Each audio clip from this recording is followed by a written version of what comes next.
الحمد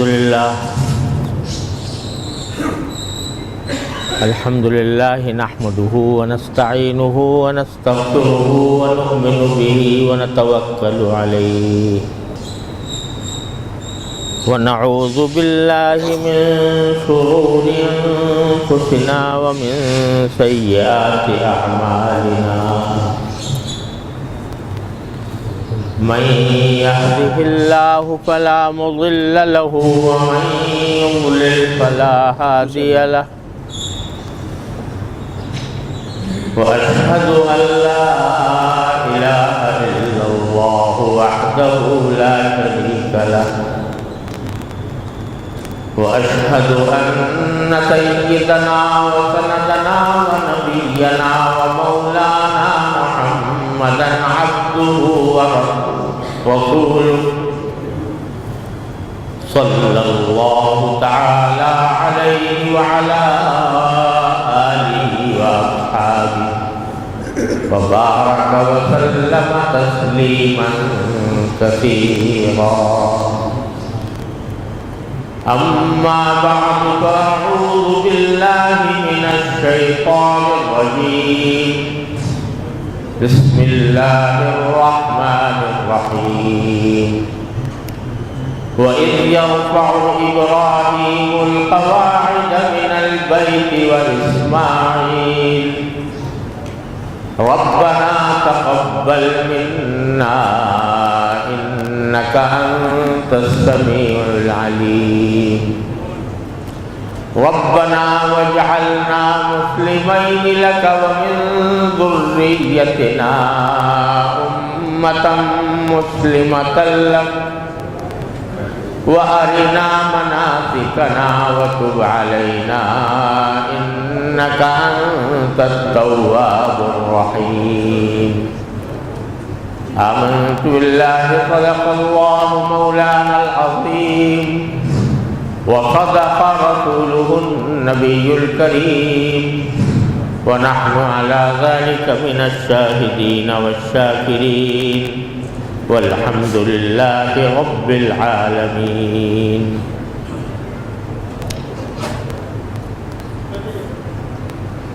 میرے انتہائی محترم بھائی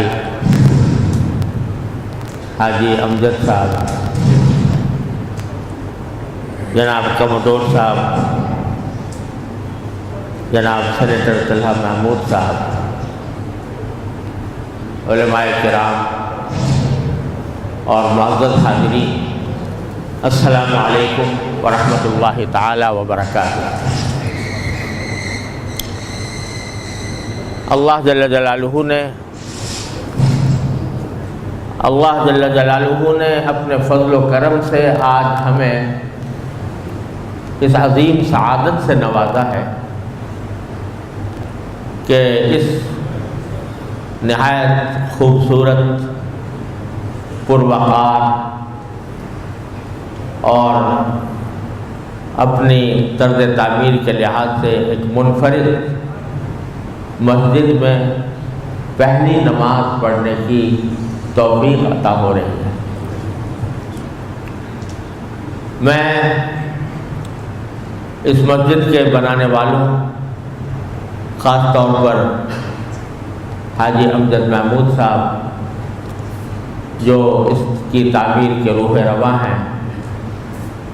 ان کو اور جن جن حضرات نے بھی اس مسجد کی تعمیر میں حصہ لیا،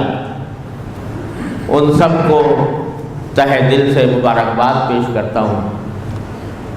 اور اللہ تبارک و تعالیٰ سے دعا کرتا ہوں کہ ان کی یہ محنت اور ان کی یہ کاوش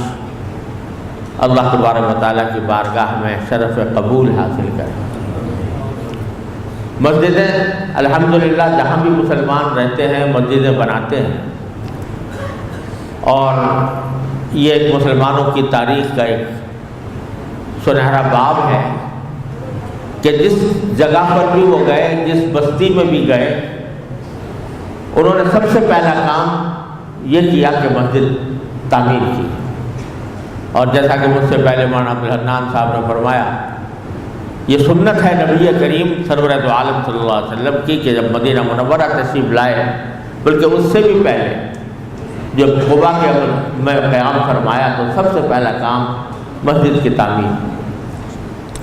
مسلمان الحمدللہ ہمیشہ بناتے رہے ہیں۔ ایک وقت تھا جب یہ کہا جاتا تھا کہ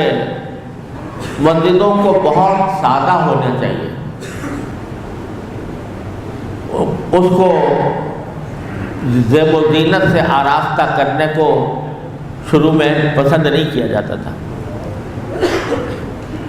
نبی کریم صلی اللہ علیہ وسلم کی مسجد نبوی چھپر کی بنی ہوئی تھی، اور اس کے اوپر جو ستون تھے وہ کھجور کے درخت کے تنوں کے ستون تھے، لیکن وہ کچی مسجد، وہ چھپر والی مسجد، وہ ساری دنیا کی مسجدوں پر فائق اور ایسی مسجد بنی کہ اس پر یہ فرما دیا اللہ تبارک و تعالیٰ نے کہ ایک نماز 1000 نمازوں کے برابر۔ جب فاروق اعظم رضی اللہ تعالیٰ عنہ کا زمانہ آیا، مسجد تنگ پڑ گئی، تو آپ نے اس کو توسیع دی، کشادہ کیا، لیکن ساتھ ساتھ جو لوگ تعمیر کر رہے تھے ان کو یہ ہدایت عطا فرمائی کہ ایاک ان تحمر او تصفر، دیکھو بنا تو رہے ہو مسجد، میں اس لیے چاہتا ہوں مسجد کو بنانا تاکہ لوگوں کو دھوپ سے اور بارش سے بچاؤں، لیکن اس میں رنگینیاں پیدا نہ کرنا، سرخ رنگ نہ کرنا، پیلا رنگ نہ کرنا، بلکہ سادگی کے ساتھ بنا۔ جب حضرت عثمان غنی رضی اللہ تعالیٰ عنہ کا زمانہ آیا، انہوں نے جب مسجد کی توسیع بھی فرمائی، اور توسیع کے اندر انہوں نے حضرت فاروق اعظم کے برعکس اس کو پکا بنوایا، اس کے اندر تھوڑے سے ساگوان کی لکڑی استعمال کی، اور اس کو پہلے کے مقابلے میں زیادہ خوبصورت بنایا اور زیادہ پختہ اور مستحکم بنایا۔ لوگوں نے حضرت عثمان رضی اللہ تعالیٰ عنہ سے پوچھا کہ نبی کریم صلی اللہ علیہ وسلم کے زمانے میں تو چھپر کی مسجد تھی، فاروق اعظم نے یہ فرمایا تھا کہ اس کو رنگینیاں اس میں مت پیدا کرنا، آپ نے آ کر اس کو پکا بنا دیا ہے اور اس میں اعلیٰ درجے کی لکڑی لگائی ہے، اعلیٰ درجے کے ساگوان لگائے ہیں، تو بعد کے جو لوگ آئیں گے وہ اس میں اور اضافہ کریں گے، تو کیا وجہ ہے کہ آپ نے اس طریقے کو چھوڑ دیا؟ تو حضرت عثمان رضی اللہ تعالیٰ عنہ نے جواب میں ایک عجیب بات ارشاد فرمایا کہ مجھے اس بات سے غیرت آتی ہے کہ ہم اپنے رہنے کے مکان تو آراستہ پیراستہ اور مزین بنائیں، ان کو پکا بنائیں، اور جو اللہ کا گھر جس کو ہم کہتے ہیں اس کو ہم ایسا چھوڑ دیں۔ نبی کریم صلی اللہ علیہ وسلم کے عہد مبارک میں بھی اور فاروق اعظم کے زمانے میں بھی لوگوں کے گھریں بھی اسی معیار کے تھے، وہ بھی چھپر ہوا کرتے تھے، لیکن اب جب کہ اللہ نے ہمیں پیسہ عطا فرمایا اور اس پیسے کی بدولت ہم اللہ تعالیٰ کے فضل و کرم سے اپنے گھروں کو بہت آراستہ پیراستہ بناتے ہیں، خوبصورت بناتے ہیں، پکا بناتے ہیں، مستحکم بناتے ہیں، ہم تو اللہ کی مسجد کو ہم کیوں نہ مستحکم بنائیں، اس کو آراستہ اور پیراستہ کیوں نہ کریں؟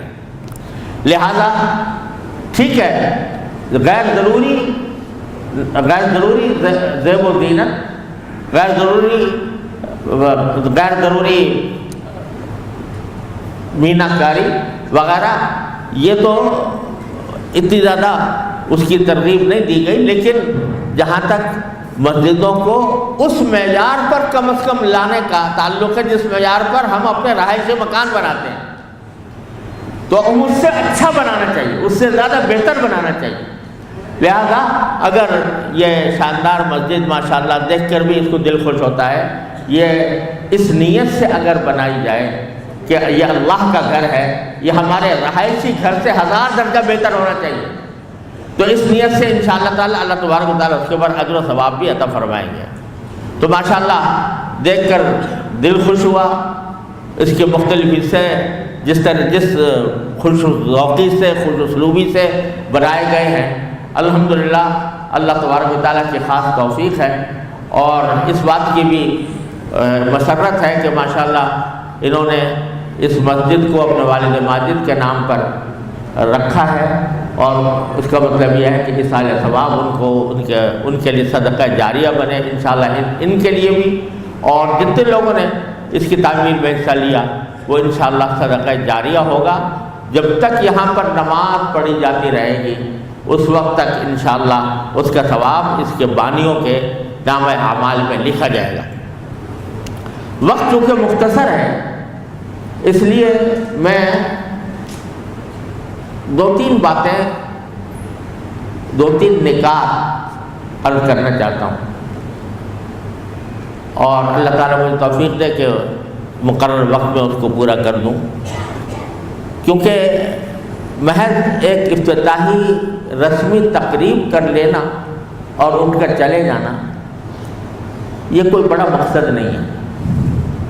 اللہ تبارک و تعالیٰ نے اپنے فضل و کرم سے یہ توفیق عطا فرمائی ہے کہ پہلی نماز اس مسجد میں ادا ہو رہی ہے،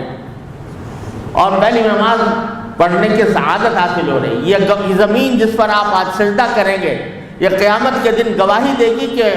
ہماری اس زمین کے اوپر فلاں نے سجدہ کیا تھا۔ اس لحاظ سے یہ بہت بڑی عظیم سعادت ہے، تو اس موقع پر کچھ سبق بھی لینا چاہیے، سبق لے کر بھی جانا چاہیے۔ اس سبق کے لیے میں نے کچھ آیتیں تلاوت کی شروع میں، اور وہ آیات در حقیقت مجھ سے پہلے قاری صاحب نے جو تلاوت کی تھی اس کے بعد کی آیات ہیں۔ ایک ہی سلسلہ کلام چلا آ رہا ہے، لیکن میں نے اس کو اس لیے منتخب کیا کہ وہ اس موضوع کے لیے زیادہ مناسب اور موضوع ہے۔ اللہ تبارک و تعالیٰ نے ان آیات میں اس وقت کا نقشہ کھینچا ہے جب حضرت ابراہیم خلیل اللہ علیہ السلام بیت اللہ کی بنیادیں اٹھا رہے تھے۔ ایسے پیارے انداز میں اللہ تبارک و تعالیٰ نے ذکر کیا ہے کہ وَإِذْ يَرْفَعُ إِبْرَاهِيمُ الْقَوَاعِدَ مِنَ الْبَيْتِ، وہ وقت یاد کرو، وہ وقت یاد کرنے کے قابل ہے جب ابراہیم علیہ السلام بیت اللہ کی بنیادیں اٹھا رہے تھے، یعنی اس کی تعمیر کر رہے تھے۔ وَإِسْمَاعِيلَ، اور حضرت اسماعیل ان کے بیٹے بھی ان کے ساتھ تھے۔ اس منظر کو اللہ تبارک و تعالیٰ نے اس پیارے انداز میں ذکر فرمایا ہے کہ اس منظر کو یاد کرو کیا منظر ہوگا جبکہ ابراہیم علیہ السلام بیت اللہ کی بنیادیں اٹھا رہے ہیں اور اسماعیل علیہ السلام بھی ان کے ساتھ ہیں۔ یہاں یہ ادب بھی سکھا دیا کہ تعمیر میں تو دونوں شریک تھے، ابراہیم علیہ السلام بھی شریک تھے، اسماعیل علیہ السلام بھی شریک تھے، لیکن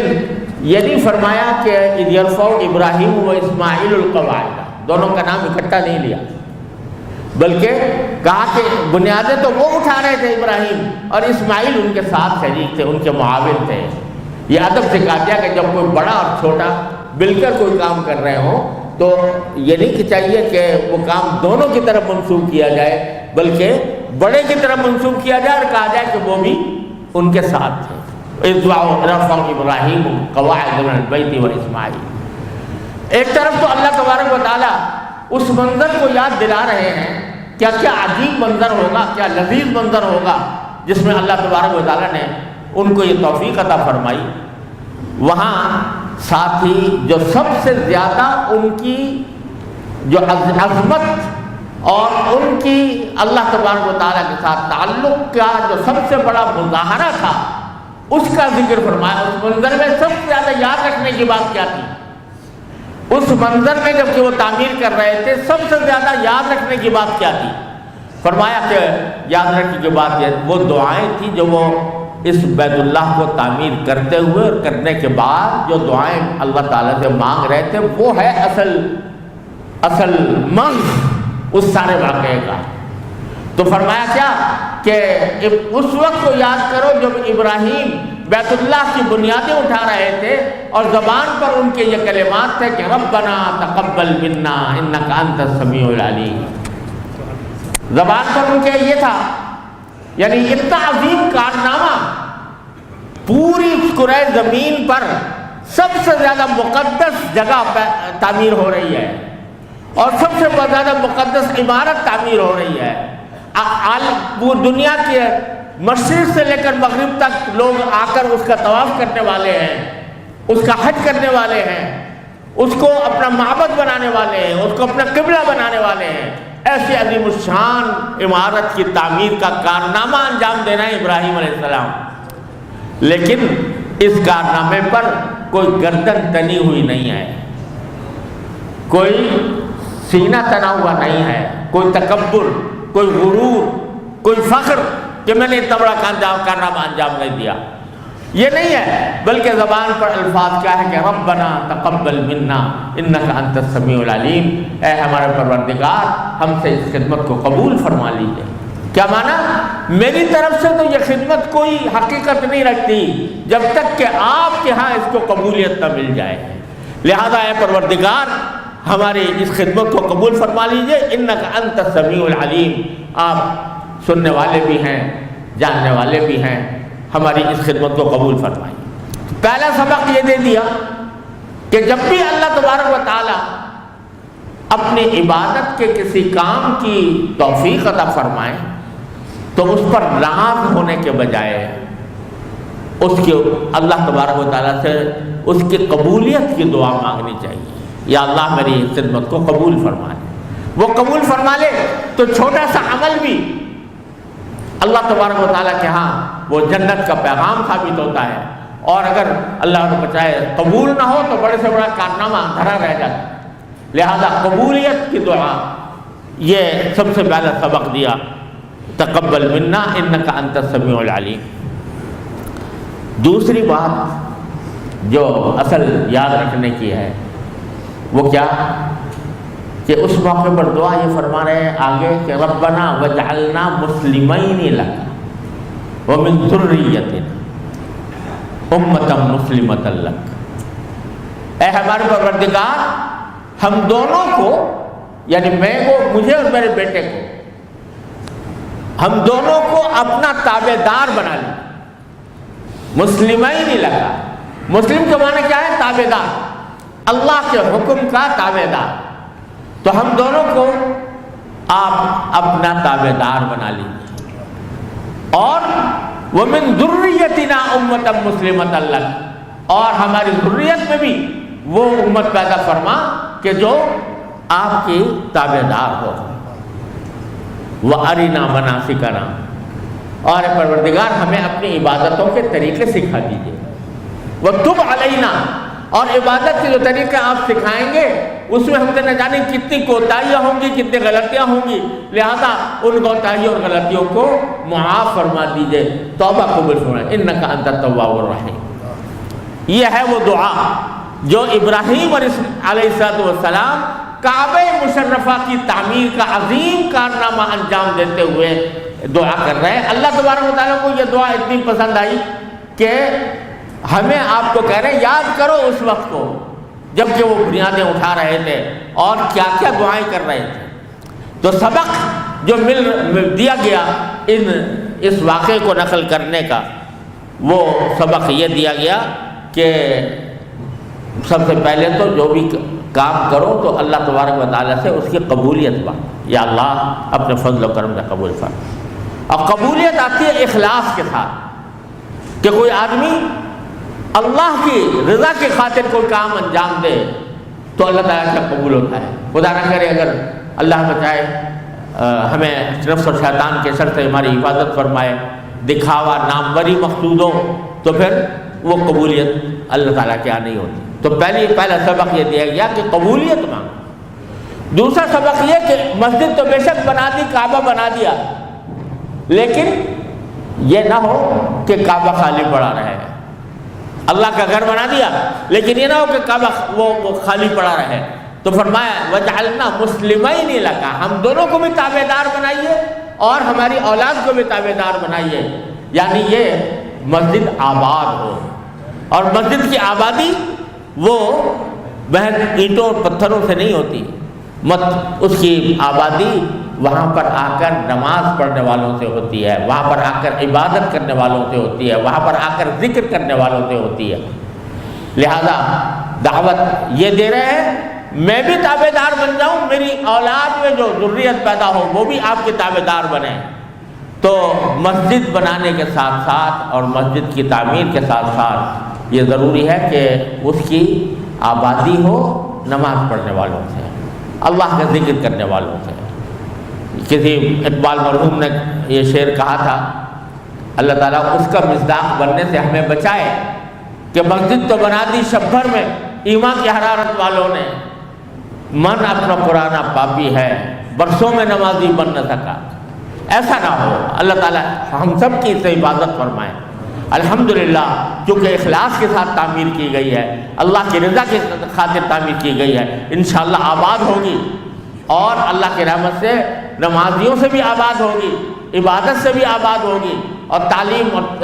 تبلیغ سے بھی آباد ہوگی۔ اللہ تبارک و تعالیٰ اس کی توفیق عطا فرمائے۔ اور یہ ذمہ داری محلے کے سب حضرات پر عائد ہوتی ہے، یہ مسجد بنانے والوں پر ہی نہیں، مسجد کے سارے محلے کے جتنے حضرات ہیں ان پر یہ ذمہ داری عائد ہوتی ہے کہ وہ اس مسجد کو خود اپنی حاضری سے آباد کریں، اور اگر کوئی حاضری سے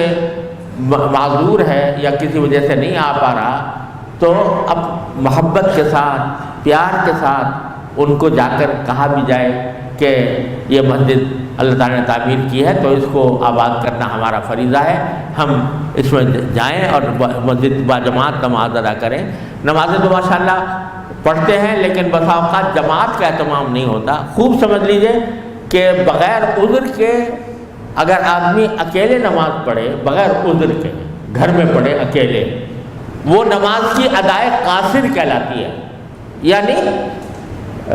ناقص نماز۔ اور مردوں کے لیے جماعت کے ساتھ نماز ادا کرنا یہ کامل ادائے کامل ہے، یعنی پوری طریقے سے ادا کرنا ہے۔ لہذا اس کی ترغیب آپس میں ایک دوسرے کو دینے کی ضرورت ہے۔ اللہ تبارک و تعالیٰ اس کو اپنے فضل و کرم سے کامیاب فرمائے اور لوگوں کے دلوں میں یہ جذبہ پیدا فرمائے کہ اتنی شاندار مسجد، اتنی خوبصورت مسجد یہ اللہ تبارک و تعالیٰ کی عبادت سے آباد ہو، ذکر و فکر سے آباد ہو، تعلیم و تبلیغ سے آباد ہو۔ اللہ تبارک و تعالیٰ اپنے فضل و کرم سے اس کی توفیق عطا فرمائے۔ وآخر دعوانا الحمدللہ رب العالمین۔